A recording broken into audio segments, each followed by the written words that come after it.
Well, Creep's about,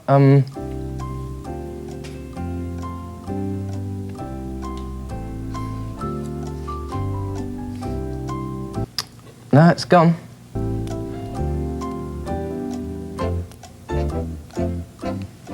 Stop the tape.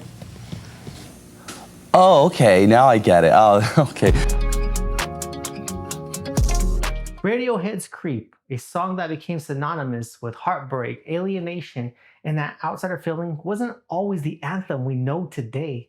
In fact, its journey to becoming a global hit was full of unexpected twists and legal drama and some major what ifs.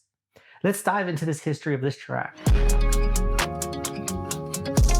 Released on September 21st, 1992, Creep was part of Radiohead's debut album, Pablo Honey. At first, it wasn't much of a standout. The song initially struggled to find its audience until something strange happened. You see, there's a twist here. Creep was heavily inspired by a 1972 song called The Air That I Breathe by Albert Hammond and Mike Hazelwood.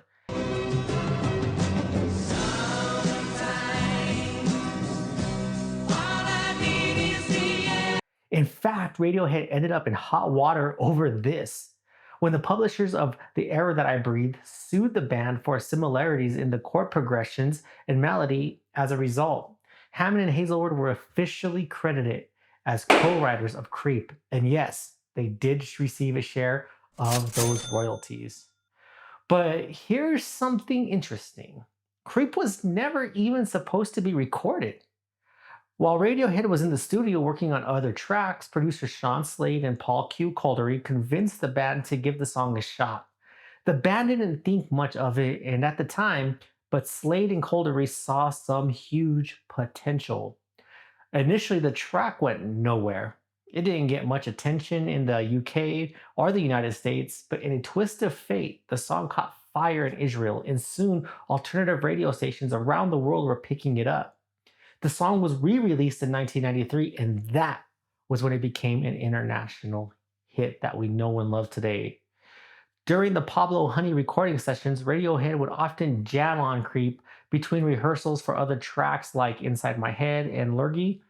The song, in fact, was something that Tom York had written way back in the 1980s when he was at the University of Exeter. And there's a funny story about how the producers misunderstood York's intentions. Tom had jokingly referred to Creep as their Scott Walker song, which made producers think that it was a cover. But when they realized it was an original, they pushed for EMI to release it as a single. The reaction at EMI? Pure excitement, according to Paul Coldery. Everyone who heard it just started going insane. Now, let's talk about the lyrics. Creep is a deeply raw song. It's all about alienation, longing, and feeling like you don't belong.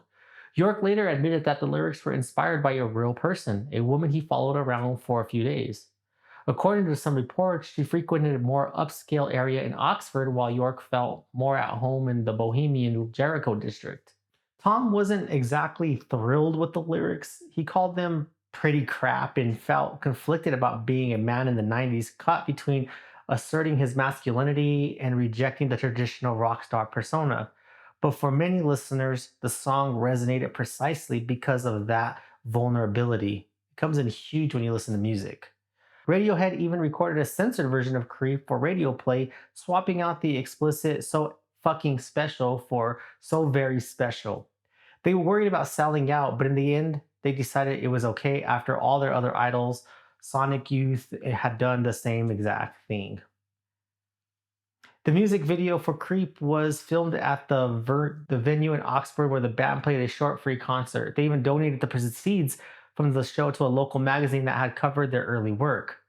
And in a fun twist, a teenage quartet was in the audience that night. He would later go on to support Radiohead on tour and collaborate with York. If you are enjoying this deep dive into Creep, be sure to stay tuned because I'm about to react to it.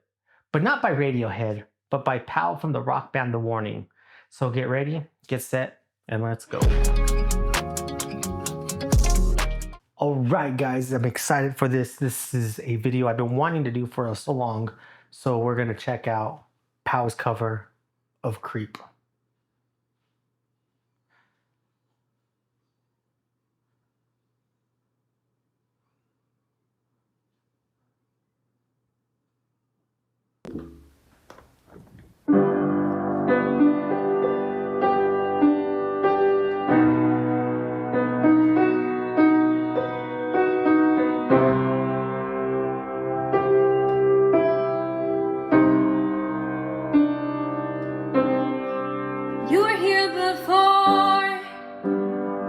have a really good voice. Look you in the eye. You're just like an angel.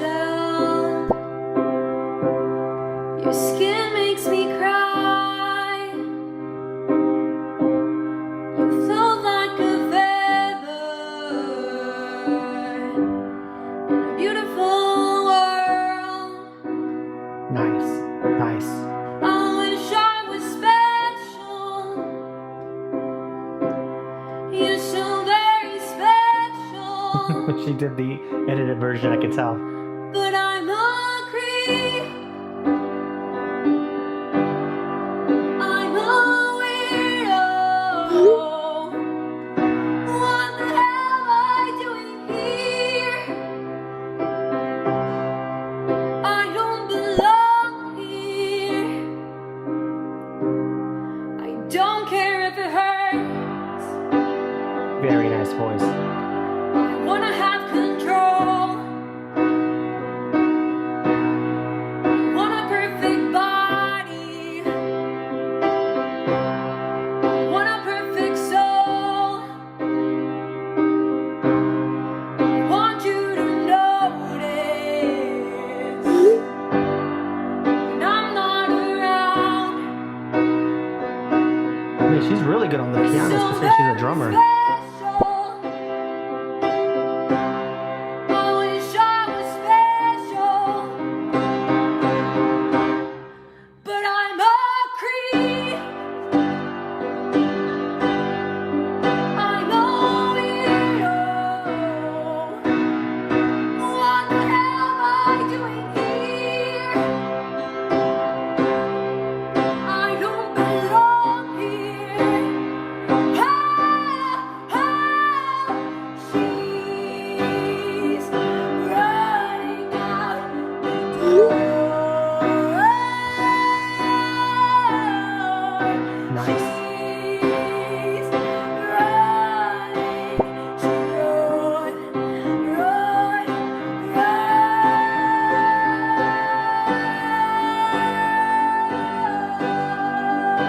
Very good on the piano. Very good on the piano.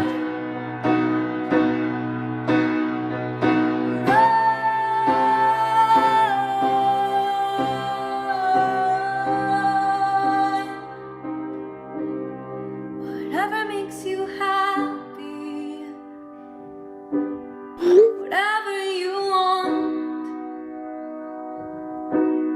You're so very special. I wish I was special, but I'm a creep. I'm a weirdo. What the hell am I doing here? I don't belong here. I don't belong here.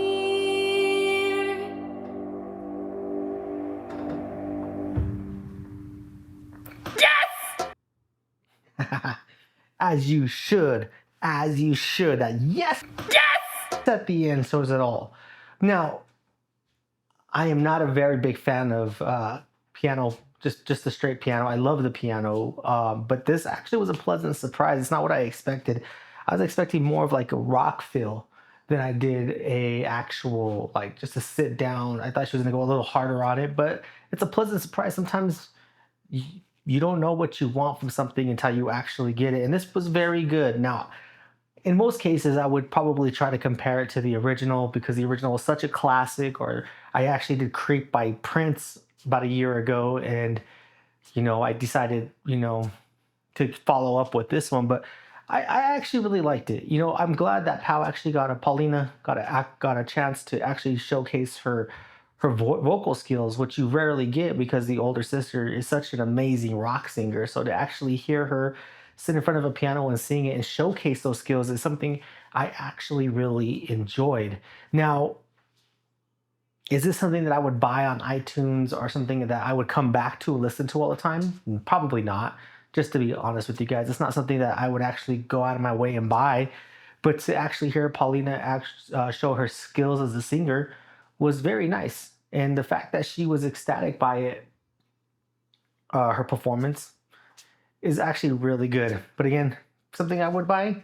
Probably not. Just to be honest with you guys, it's just not my forte. But I'm glad that I was able to listen to this and have a feel of what it was. So with that, I want to thank you all for choosing Barry Acts in History. If you have any questions, leave them in the comments down below. If you have any other recommendations for songs, or if you saw my documentary, my short documentary on Lil Wayne's The Carter series, if you have any other recommendations for that series, let me know in the comments down below. I hope you all have a good day. God bless, and as always, deuces until next time. Keep rocking and keep the spirit of music alive. God bless everybody.